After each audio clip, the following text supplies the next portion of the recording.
Hi everyone, my name is Shauna in case you don't know, and welcome back to another video. So Never Have I Ever Season 2 came out on July 15th.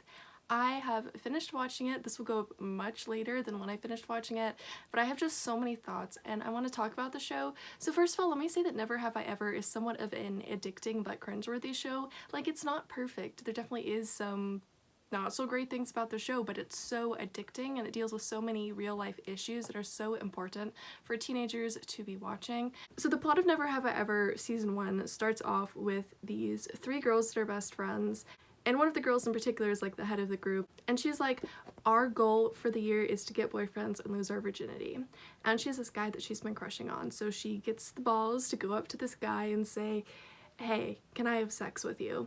And basically this story unfolds from there. It sounds really, really weird from what essentially the first like trailer makes it seem like it's about, but that's how it's sort of the story starts. But then there's so much that happens because of that. There's rivalry, there's dealing with grief and the trauma of grief, there's figuring out how to move on after someone you love have passed away.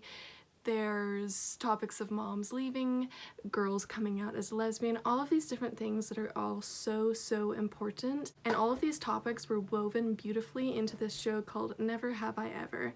And of course, Never Have I Ever, I think the title comes from the game like Never Have I Ever Done This. So each title of the episode is like, never have I ever been a perfect girl, never have I ever, etc, etc. So like the game Never Have I Ever, where you put up 10 fingers and you all go around a group saying like, never have I ever had sex, and someone will put their finger down, etc. So it's a really fantastic show, as I said, but it is not 100% perfect. But let's just talk about my thoughts.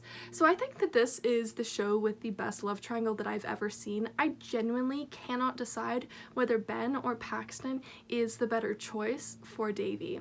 But I'm also like, does Davy deserve either one of these men? Like, none of them are perfect.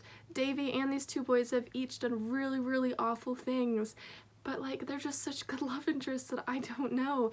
And Davy, she has done bad things, but like, I feel like at the core of it, she's acting out because she's struggling so much with grief, and she's struggling so much with the pressure that's been put on her. She was like top of her class with Ben, and she was the only Indian girl in her school until the middle of season 2. So there's like so much pressure put on her, and from her family too. Her mom expects so much of her and expects her to be so perfect. So I'm not saying that like the thing that happened with Anissa season 2 was right, like what Davy said and what Davy caused, but I am saying that she is handling grief in her own way, and I actually sort of really appreciate how they're showing her actions and stuff, because I'm like, not everyone just cries and then is done with their grief. Not everyone just sits there feeling depressed all the time. People handle it in different ways. And with Davy's mom in this season 2, she handled grief really well. I really feel like Davy's mom, her character was expanded in season 2, because in season 1 I feel like her character was very like shallow at times, and in season 2 you really get more of an in-depth look into her, how she's dealing with grief and how she's trying to move on from her husband's death and everything like that. I really like how this season dealt with toxic relationships somewhat. Specifically with Eleanor, she was in a toxic relationship, and I do wish that she would have had more moments of like pointing out exactly why her boyfriend was in the wrong.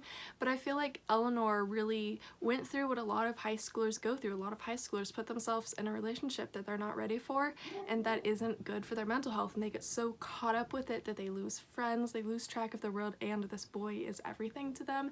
And Eleanor was able to like realize that something was wrong eventually. And I sort of feel like some of these things that are in the show Never Have I Ever, specifically with Eleanor's relationship, I'm like, I hope teenagers watch this and go, oh my gosh, I'm in a bad relationship, or oh my gosh, I'm not the only one going through this, so people can find the courage to get out of the situation that they're in and to move on. In season 2 of Never Have I Ever, we did have some eating disorder representation. I wasn't a huge fan of how the eating disorder representation came into play, but I am glad that we had representation for it. I think we can all agree that the way that the eating disorder came into place, if you've seen season 2, was not that great. However, I do think that it's good to have the character talk about her eating disorder.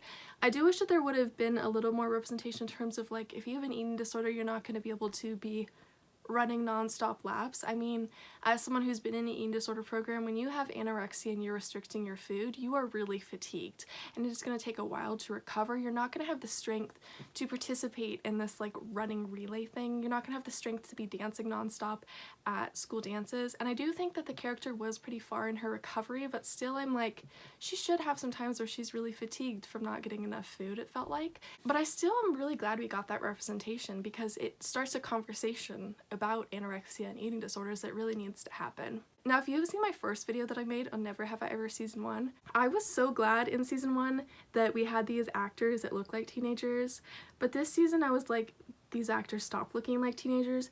Now, the main three can somewhat look like teenagers, especially Davy, but Paxton looks like a 30-year-old. You can't pretend that he's a 16 or 17-year-old, and a lot of the stunt doubles in the show were definitely like in their mid-30s, especially in the final episode, or the second from final episode, I forget, I binge watched it, so sort of the episodes blend together in my brain a little bit. But when Paxton is doing the presentation, there's this girl that's in the front, and I'm like, she's definitely like 35, you cannot pull off a teenager. I still really appreciate how we get representation of therapy in the show, and how the therapist is like really funny. She brings some humor to the show, and the show is very funny in general. But I just particularly love the therapist, and I think that she isn't the greatest therapist, but she is fairly good, and we get good therapy representation in there because that's so important to talk about therapy. We have so many shows where these characters go through traumatic things and they don't go through therapy, and I'm like, how are you surviving this? How are you managing? How are you continuing to live? I do find it a little weird, the whole narration thing. I feel like we should have a different narrator.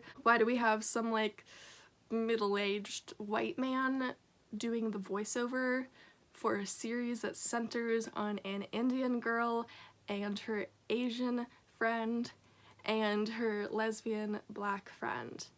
Why do we have a white man doing the voiceover? You see what I mean? Like the narration, not like voiceover voicing every scene, but like there's narrator clips where he's like talking. Like, why do we have a white man talking in this show? It's very, very strange to me. I think that Never Have I Ever has such a great soundtrack. It keeps up so much with like modern music, and it's just very like upbeat and happy, the soundtrack, and it is such fun to listen to. I love the soundtrack. It really adds to the show. The only other thing that I really want to say for right now, because I don't want to like spoil season 2 for all of you, but I do want to talk about my thoughts, is that I really love the costumes and like outfits in the show, and I think that it really upped its game in season 2.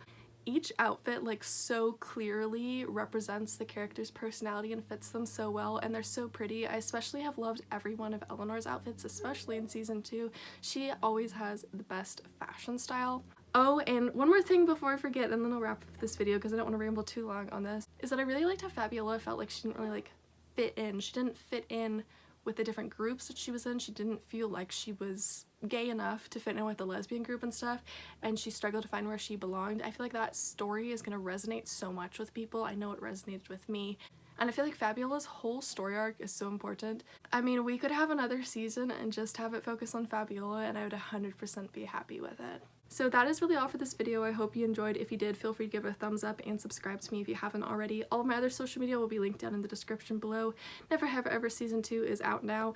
Each episode is about somewhere between 25 to 33 minutes, so it's so easy to just binge watch the episodes. I believe that there's 10 episodes in season 2 and 8 or 10 in season 1. So easy to binge, such an addicting show. Highly recommend watching it if you haven't already. And that is really all. I hope all of you have a great week, and I will see all of you in my next video. Goodbye!